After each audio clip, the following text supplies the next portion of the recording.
Goeiemôre julle, ek wil graag met julle deel. Ons het laas gekyk na Hosea 2 vers 4 en 5. En die Here het in vers 5 'n stelling gemaak. Hy sê daarom, kyk, ek sal jou weg met dorings toemaak en om haar 'n muur bou sodat sy haar paaie nie sal vind nie. En dan wil ek hê moet ons lees in Hosea 5 vers 14 en 15. Die Here sê, want ek is soos 'n leeu vir Efraim en soos 'n jong leeu vir die huis van Juda. Ek verskeer en gaan heen, ek dra weg sonder dat iemand red. Dan gaan ek heen, ek keer na my woonplek terug, totdat hulle skuld beken en my aangesig soek. In hulle nood sal hulle my soek. Ek wil hê ons moet hierdie prentjie voor ons sien waar die vrou haar minnaars agterna geloop het, maar die Here het haar weg toegemaak met dorings. Die Here het mure om haar kom bou, so het hy gesê in Hosea 2 vers 5. En hy sê ook daar dat sy haar paaie nie sal vind nie. En dan kom hy in Hosea 5 vers 14 en 15. Hy sê hy is soos 'n leeu wat verskeer, soos 'n jong leeu.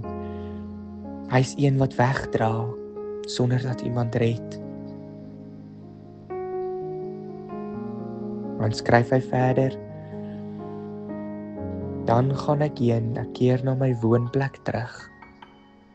So hierdie hele beeld wat ons voor ons sien afspeel, die vrou wat haar paaie nie sal vind nie, haar weg is toe met dorings en hierdie mure is om haar, en die Here kom op 'n plek waar hy sê, ek verskeer, ek dra weg sonder dat iemand red, soos die van 'n leeu.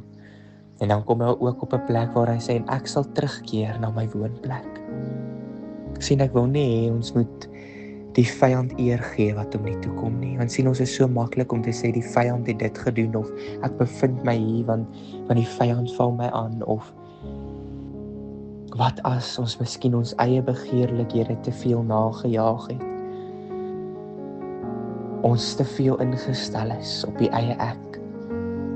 En ons tot 'n val gekom het as gevolg van die eie ek. Want nou kom die Here en hy sê hy verskeer, hy dra weg. En dan sê hy, totdat hulle skuld beken en my aangesig soek, in hulle nood sal hulle my soek. En nou hoofstuk 6 begin so, en ek dink is die woorde van hierdie vrou tussen hierdie mure, en miskien bevind jy jouself vandag in die situasie van die vrou. Sy sê, kom en laat ons terugkeer tot die Here, want hy het verskeer en sal ons genees, hy het geslaan en sal ons verbind. Hy sal ons na 2 dae lewend maak, op die 3de dag ons laat opstaan, sodat ons voor sy aangesig kan lewe. En laat ons ken, laat ons dit najaag om die Here te ken. Sy opgang is so seker soos die dagbreek, en hy sal tot ons kom soos die reën, soos die laatreëns wat die aarde besproei. Sy kom in hierdie toestand van haar, en sy sê, ek het nodig om terug te keer tot die Here. Sy sien haar weg is toe met dorings, sy kan nie haar minnaars langer agterna loop nie. Sy het nodig om by die goedheid van die Here uit te kom. Maar dan skryf die Here verder. Hy sê in vers 4, wat sal ek met jou doen, o Efraim? Wat sal ek met jou doen, o Juda? Aangesien julle liefde is soos 'n môrewolk en soos 'n dou wat vroeg weer verdwyn. Hy sê, wat gaan ek doen, want jou liefde is tydelik. Jou liefde verdwyn so gou weer.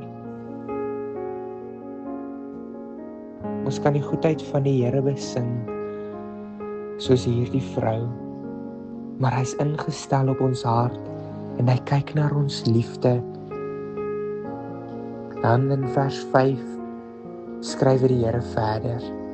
Daarom het ek hulle neergekap deur die profete, hulle gedood deur die woorde van my mond, en die oordeele oor jou kom te voorskyn, soos 'n ligstraal.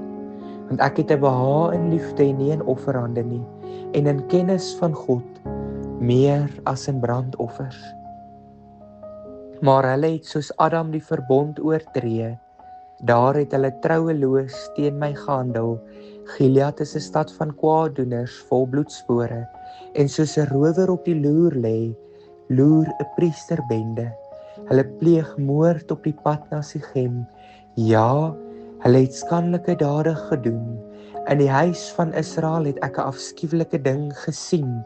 Efraim het daar tot hoerery verval. Israel is verontreinig. Ook vir jou, o Juda, is daar 'n oes beskik as ek die lot van my volk verander. As dit die wil van die Here is, gaan ek met julle volgende keer deel wat ek ervaar oor ook vir jou, o Juda, is daar 'n oes beskik as ek die lot van my volk verander. In hierdie gedeelte kom die Here en hy sê, eerstens sien ons dat die vrou sê, sy opgang is so seker soos die dagbreek. En in vers 5 dan sê hy, en die oordeele sal oor jou tevoorskyn kom soos 'n ligstraal. Hierdie vrou sien, haar geloof is so versterk in die Here dat sy sê, so seker soos wat die nuwe dag aanbreek en soos wat die lig deurbreek, so seker sal die Here opdaag in hierdie situasie van my. Maar dan kom die Here en hy sê, die oordeele sal wees soos 'n ligstraal. Wanneer die lig die duisternis konfronteer en die oordeele in werking kom. Die Here ken die toestand van jou hart. Hy weet hoe lief jy hom werklik het, terwyl jy sit tussen 4 mure, jou weg toegemaak is met dorings, jy jou paai nie sal vind om agter jou minnaars na te loop nie. Jy daar sit en die Here van jou verwyder is, terwyl hy na sy eie woonplek teruggekeer het. En jy op 'n plek kom waar jy soek na die goedheid van die Here, ken die Here die toestand van jou hart. Hy weet hoe lief jy hom het en hoe gou daardie liefde weer sal verdwyn. Vanmôre wil ek jou vra, is jy bereid om miskien selfrefleksie te doen en op 'n plek te kom waar jy sê, Here, deursoek my.